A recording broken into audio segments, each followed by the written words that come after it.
ഇത് ഇത്രയും പറഞ്ഞുകൊണ്ടാണ് താങ്കളുടെ ലാസ്റ്റ് ഈ കഴിഞ്ഞ ഇത് അവസാനം കണ്ടൊരു പോസ്റ്റ് കെൽട്രോണിൻ്റെ ഏറ്റവും വലിയ റെക്കോർഡ് വിറ്റുവരവിനെ കുറിച്ച് താങ്കൾ സന്തോഷത്തോടെ ഒരു ഫേസ്ബുക്ക് പോസ്റ്റ് ഇട്ടത് വായിക്കാനിടയായി. അത് കെൽട്രോൺ 1000 കോടിയിലേക്ക് എത്തിക്കാമായിരുന്നു നമ്മൾ ഈ ഗവൺമെന്റ് കാലത്ത് ലക്ഷ്യം വെച്ചിരുന്നത്. ഇന്നിപ്പോൾ അതിനപ്പുറത്തേക്ക് കെൽട്രോണിന് നേട്ടം കൈവരിക്കാൻ കഴിഞ്ഞു. ഒരു സാമ്പത്തിക വർഷത്തെ അങ്ങനെയാണ് സാമ്പത്തിക വർഷത്തെ ടേൺ ഓവർ നേരത്തെ അതൊരു ആദ്യം 90കളിൽ ഒരു 80 കോടിയൊക്കെ ആയിരുന്നു. ആദ്യം വളരെ പ്രധാനപ്പെട്ട കമ്പനിയായിരുന്നു. പിന്നീട് അത് താഴോട്ട് പോയി.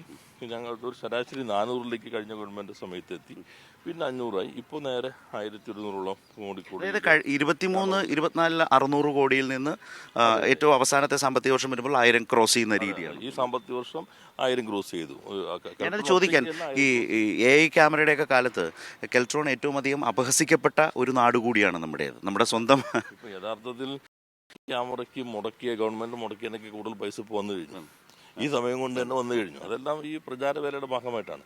കെൽട്രോണിന്റെ കാണേണ്ടത് നമ്മുടെ ഗവൺമെന്റിന്റെ കാഴ്ചപ്പാട്, മുന്നണി കാഴ്ചപ്പാട്.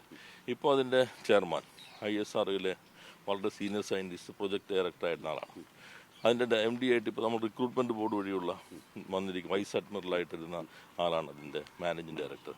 ടെക്നിക്കൽ ഡയറക്ടർ DRDOയുടെ ഭാഗമായി NPOLന്റെ ഡയറക്ടറായി ഏറ്റവും കൂടുതൽ ഇന്ത്യയിൽ തന്നെ സബ്മറൈനിലൊക്കെ അനുഭവ സമ്പത്തുള്ള ആളാണ് അതിൻ്റെ ടെക്നിക്കൽ ഡയറക്ടർ. ISROയിലെ തന്നെ വേറൊരു സയൻറ്റിസ്റ്റാണ് എക്സിക്യൂട്ടീവ് ഡയറക്ടർ. അല്ലാതെ പൊളിറ്റിക്കലായിട്ടുള്ള ആളുകളുടെ താല്പര്യങ്ങൾ വെച്ച് വളരെ ട്രാൻസ്പെറൻ്റ് ആയിട്ടാണ്. പക്ഷേ ഇതൊന്നും മാധ്യമങ്ങളുടെ ജനങ്ങളിലെത്തില്ല. അതെ, 200-ലധികം പുതിയ നിയമനങ്ങൾ നമ്മൾ നടത്തി ഈ സുതാര്യമായി തന്നെ. ഇപ്പോൾ അറ്റൻഡർ മുതൽ ഇപ്പോൾ ചിലർ പറയില്ല അവിടെ പണം കൊടുത്താൽ ചിലർ തട്ടിപ്പെടുത്തി എന്ന് പറയുമ്പോൾ അന്ന് തന്നെ ഞങ്ങൾ ജനങ്ങളോട് പറഞ്ഞിരുന്നു. മാധ്യമങ്ങൾ വേണ്ടത് റിപ്പോർട്ട് ചെയ്യാത്തതാണ്. താഴെ ഏത് സ്ഥിരം പോസ്റ്റാണോ അറ്റൻഡർ മുതൽ MD വരെ ഇപ്പോൾ റിക്രൂട്ട്മെന്റ് ബോർഡ് വഴിയാണ്. പഴയ ചീഫ് സെക്രട്ടറി അധ്യക്ഷനായ ബോർഡാണ്.